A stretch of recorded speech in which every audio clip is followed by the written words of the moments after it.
Nous allons lire ce matin dans le livre d'Ésaïe, Ésaïe chapitre 6, verset 1. Un verset qui semble un peu particulier. L'année de la mort du roi Osias, je vis le Seigneur. Bien souvent, on pourrait dire presque bien trop souvent, notre rapport avec Dieu dépend d'une disparition. Disparition de notre héros préféré, de notre référence, même si c'est un homme ou une femme de Dieu. C'est-à-dire qu'on a un héros, il disparaît et là on se sent seul, on se sent un peu abandonné. C'est la mort de notre héros. Ou la disparition de notre but dans la vie. On avait un but et ce but en fait devient inatteignable, disparaît, s'enfuit loin de nous. Ça peut être, très souvent c'est l'argent, ça peut être du travail, ça peut être toute autre chose, une activité particulière, un gain particulier, bref. Quand ça disparaît, eh bien là on se retrouve tout seul. Bien souvent, bien des fois, Dieu doit éloigner ce que nous aimons le plus. Pourquoi ? Pour pouvoir prendre lui-même la première place. En fait, l'objectif, c'est qu'il ait la première place. Et si autre chose que lui a la première place, eh bien, petit à petit, il fera s'éloigner ce que nous visons comme première place pour lui-même prendre cette place. Parfois, ces séparations nous font souffrir et nous plongent dans le découragement, voire la déprime, puisqu'on est complètement découragé. On avait basé toute notre vie sur un but particulier et puis il s'échappe. Et puis on a l'impression de travailler et pourtant c'est de plus en plus difficile. Alors on se décourage.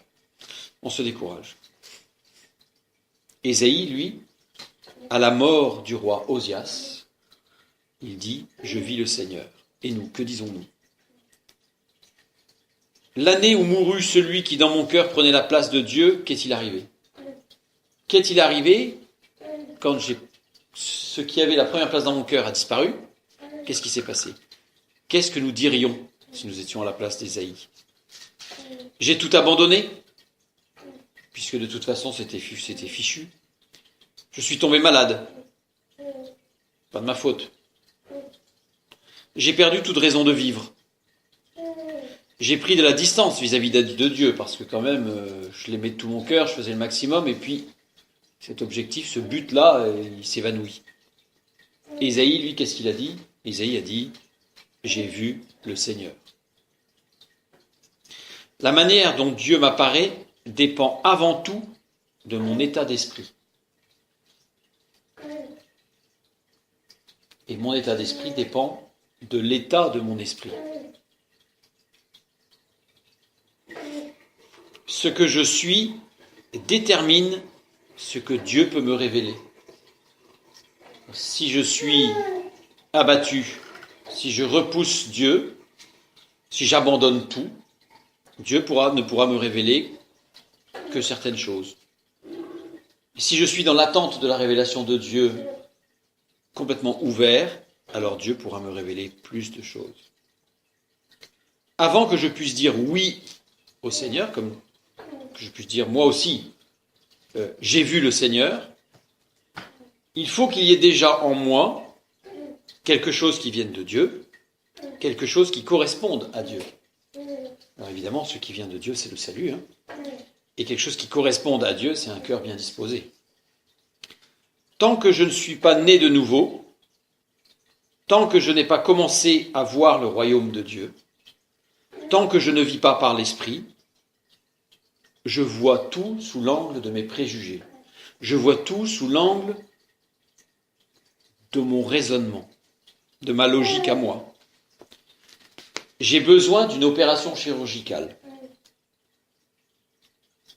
accomplie par les événements extérieurs, c'est l'incision. Les événements extérieurs de ma vie, de mon existence, qui viennent me troubler, qui viennent me décourager parfois, c'est comme le bistouri qui ouvre, c'est l'incision. Et j'ai besoin d'une opération chirurgicale accomplie par une purification intérieure, c'est la guérison. C'est la guérison. Mais pour guérir, il faut inciser. Pour guérir, il faut ouvrir la plaie. Dieu va tout organiser, tout gérer en tant que souverain pour nous amener à être incisés par les expériences, par les événements extérieurs, afin que par l'Esprit, il puisse nous purifier et nous guérir. Dieu doit avoir la première place, mais Dieu doit aussi avoir la deuxième place. Et Dieu doit aussi avoir la troisième place, et la quatrième place, et la cinquième place, jusqu'à ce que tout mon être soit rempli de lui.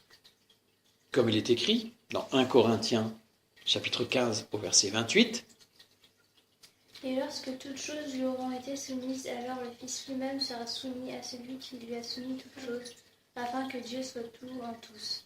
Voilà. Afin que Dieu soit tout en tous. Nous soyons totalement soumis à Christ, qui lui-même amènera tout à Dieu le Père. Donc là, c'est tout un processus de guérison, un processus, je dirais, de complétude. Eh bien, que Dieu puisse voir que nous sommes prêts à tout pour vivre selon la vision qu'il nous a donnée. Et alors nous pourrons dire, l'année de la mort d'Ozias, ou l'année de la mort de mon but, l'année de la disparition de mon objectif que je m'étais fixé pourtant depuis des années, j'ai vu le Seigneur. J'ai rencontré mon Dieu pour aller plus loin et pour être guéri. Que Dieu donc nous donne cette vision par son Saint-Esprit. Amen.